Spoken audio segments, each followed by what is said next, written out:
آپ حلقے کی بات کر رہی ہیں N119 18 حمزہ شہباز کے مقابلے میں عالیہ حمزہ جو ہیں وہ الیکشن لڑنے جا رہی تھیں، تو اس وقت کیا آپ کو کہا گیا کہ آپ اپنے کاغذ وڈرا کر لیں، یا کوئی آپ کو آپ کے سامنے کوئی شرط رکھی گئی ہو، یا وہ وقت کیسا تھا جب آپ اتنا بڑا ڈیسیژن لینے جا رہی تھی؟ میں آپ کو صرف اتنا بتا دیتی ہوں کہ ہمارے ذہن میں تو یہ تھا کہ آپ کیونکہ ڈیفنس کی رہائشی ہیں تو یہاں سے جو ہے وہ زیادہ ایزی ہوتا ہے، بڑا اچھا حلقہ ہے، اور لوگ جو ہیں وہ تو یہاں پر پاکستان تحریک انصاف کے زیادہ سپورٹرز ہیں۔ میرے لیے بھی بہت آسان تھا کہ میں اس حلقے سے آتی، کیونکہ ظاہر ہے میری اپنی جان پہچان بہت زیادہ تھی بالکل ادھر، ہے، اور حلقہ احباب بھی، فرینڈس کا سرکل کہہ لیں، ریلیٹیوز کا سرکل کہہ لیں، سارے مطلب میرے ان لاز جو رہائشی ہیں وہ یہاں کے ہیں، حالانکہ جو ہمارے کاروبار ہیں وہ سارے N118 کے اندرون شہر بالکل۔ آپ اب مجھے نہیں پتا کہ آپ انکل سے ادھر ان کی دکانیں وغیرہ آپ لوگوں نے دیکھی ہیں یا نہیں، لیکن ہمارا سارا کاروبار اندرون شہر کا ہے، ہماری حویلیاں، ہماری دکانیں، سارا کچھ وہیں پر ہے۔ خواہش تھی کوئی بڑا الیکشن لڑوں، لیکن ہمیشہ یہی سوچتی تھی میں نے کون سا پیسے کمانے ہیں، میں نے تو بنی جانا ہے ریزرو سیٹ کے اوپر، اور کام کرنا ہے وہ میں ادھر بھی کر سکتی ہوں، اور میں زیادہ لیجسلیشن کی طرف میرا کام بھی تھا، اور آپ نے دیکھا بھی ہے کہ میں 5 منسٹریز ٹوٹل اکانومی والی دیکھتی تھی۔ خان صاحب کا حکم آیا، انہوں نے کہا کہ جی حمزہ شہباز کے مقابلے میں کھڑے ہونا ہے۔ اچھا جی، فیملی نے کہا کہ جی کھڑے ہونا ہے، میں نے کہا آپ کاغذ جمع کرا دیں۔ آپ کو پتہ ہے کہ اس وقت کاغذات کے حالات کیا تھے، سب سے پہلے تو جیل سے ہمارے سائن ہونے ہی بڑے مشکل تھے۔ حمزہ ایک پورا دن جیل کے باہر کھڑے رہے، جی ابھی اندر لے کر جاتے ہیں، صبح 8 سے 5 بج گئے، ٹائم ختم ہو گیا جی اب تو جا ہی نہیں سکتے۔ اگلے دن ہم کورٹ سے آرڈر لے کر آئے، پھر کھڑے ہوئے، دوپہر ہو گئی، جا ہی نہیں سکتے، بڑی مشکل سے سائن ہوئے۔ انہوں نے کہا جی ہم اس کو اٹیسٹ نہیں کریں گے۔ اچھا، تو ہم نے کہا خیر آپ نہ کریں، آپ اندراج کر لیں کہ ہم آئیں، آپ ایک دفعہ کیمرے سے ہم گزر رہے ہیں تو آپ کیمرہ جو بھی ہوگا ایٹ لیسٹ ہم ECP میں یہ کہنے والے ہوں کہ ہمارے کاغذات جیل میں ہوئے۔ خیر ہمارے پاس کورٹ کے آرڈرز تھے، وہ مجبور تھے، کچھ کر نہیں سکتے تھے، پیپرز۔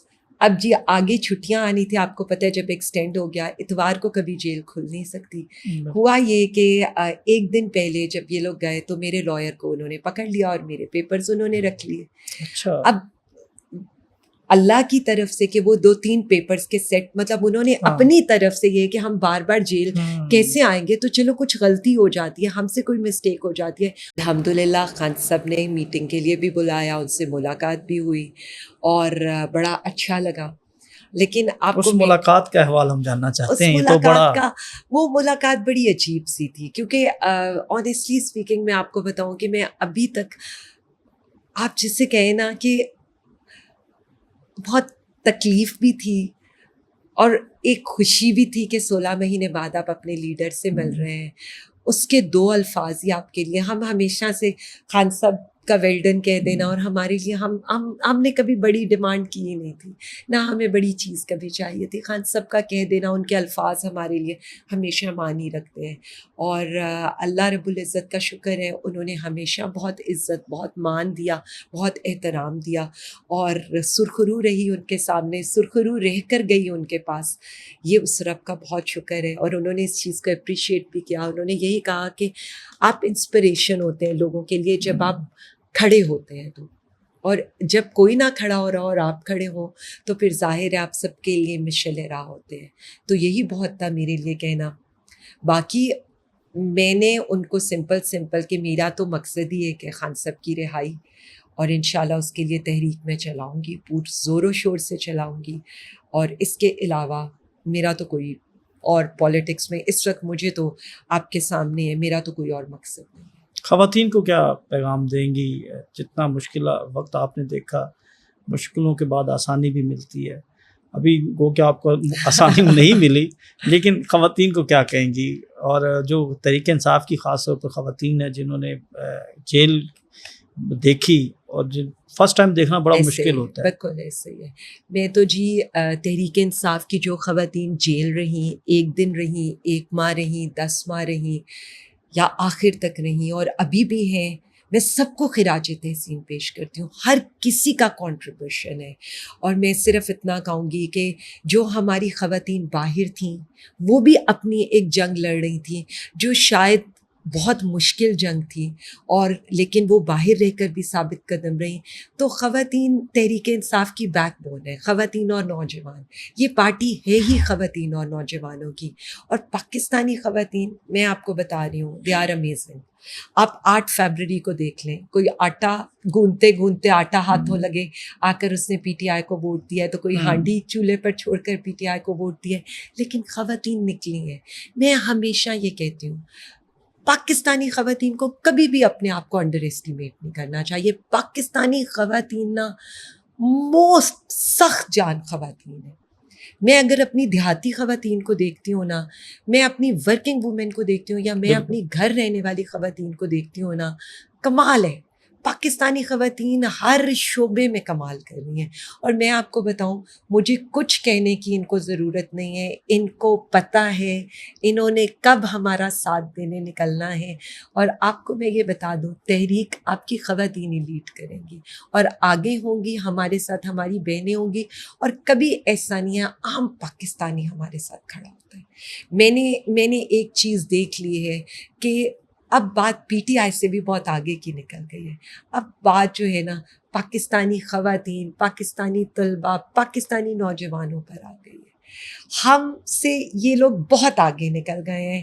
ہم اب ان کا ساتھ دینے کی کوشش کر رہے ہیں. ہمیں بھاگنا پڑے گا ان کا ساتھ دینے کے لیے.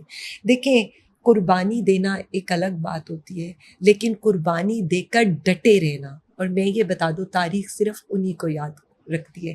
ابھی نہ ہمارا یہ تحریک ختم ہوئی ہے، نہ ہماری جد و جہد ختم ہوئی ہے. اگر میں یہ کہہ لوں کہ جیل سے آنے کے بعد ہی سب کچھ ختم ہو گیا ہے، تو نہیں. It's a long struggle. جب تک ہمارا لیڈر جیل سے باہر نہیں آتا یہ اسٹرگل جاری رہے گی. جب تک وہ دوبارہ وزیر اعظم نہیں بنتا یہ اسٹرگل جاری رہے گی. 16 ماہ 4 دن، یہ آپ اپنی زندگی میں سے کس طرح مائنس کریں گی؟ آپ کو کہا جائے کہ آپ ان 16 ماہ 4 دن پر عام معافی کا اعلان کرتی ہیں جنہوں نے آپ کے ساتھ یہ ظلم و ستم کیا، یا پھر آپ قانون کے کٹہرے میں ان کو کھڑا کریں گی اور پیچھے نہیں ہٹیں گی، ان لوگوں کو سزا دلوا کر ہی دم دیں گی؟ میں صرف اتنا بتاؤں شاکر، میری ذات تک جو بھی ہوا اس کے لیے میں ان کا اور میرے رب کا معاملہ ہے. میرے دل میں اتنی سی بھی چیز نہیں ہے، اور میں اس چیز کو سوچنا بھی نہیں چاہتی. بہت تکلیف تھی، بہت ظلم تھا، بہت جبر تھا، بٹ کیا کریں، ہمارا اس وقت جو مقصد ہے وہ بہت بڑا ہے، ہمیں اس پر فوکس کرنا ہے. لیکن جو اس ملک میں ہو رہا ہے نا، جو ہمارے لیڈر کے ساتھ ہو رہا ہے، جو ہماری عوام کے ساتھ ہو رہا ہے، جو اس ملک کے ساتھ ہو رہا ہے، شاید وہ میں معاف نہیں کروں گی. اپنی ذات پہ میرے لیے سب کچھ معاف ہے. ناظرین، مجھے تو یہ شعر یاد آ رہا ہے کہ جانے کس جرم کی سزا پائی یاد نہیں. عالیہ حمزہ کے ساتھ گفتگو کا میں یہ سمجھتا ہوں کہ پہلا حصہ بھی مکمل نہیں ہوا. باتیں بہت سی کرنے والی ہیں، لیکن آج ہم اس کو یہاں پر اختتام کرتے ہیں، یا آپ یہ کہہ لیں کہ ہم بریک لیتے ہیں. پھر کس دن آئیں گے. ابھی بہت سے کوشچن ہیں جو کہ کرنے ہیں، اور جو انہوں نے آج یہ داستان سنائی ہے، کس طرح انہوں نے مشکلات دیکھی اور پھر کس طرح ان کا مقابلہ کیا. ہمیشہ ہم دیکھتے تھے یہ مسکراتی ہوئی باہر آتی تھی، لیکن اس کے پیچھے کی جو کہانی تھی وہ آج انہوں نے سنائی کہ کس طرح ان کو اپنی فیملی اور دیگر معاملات انہوں نے فیس کیے.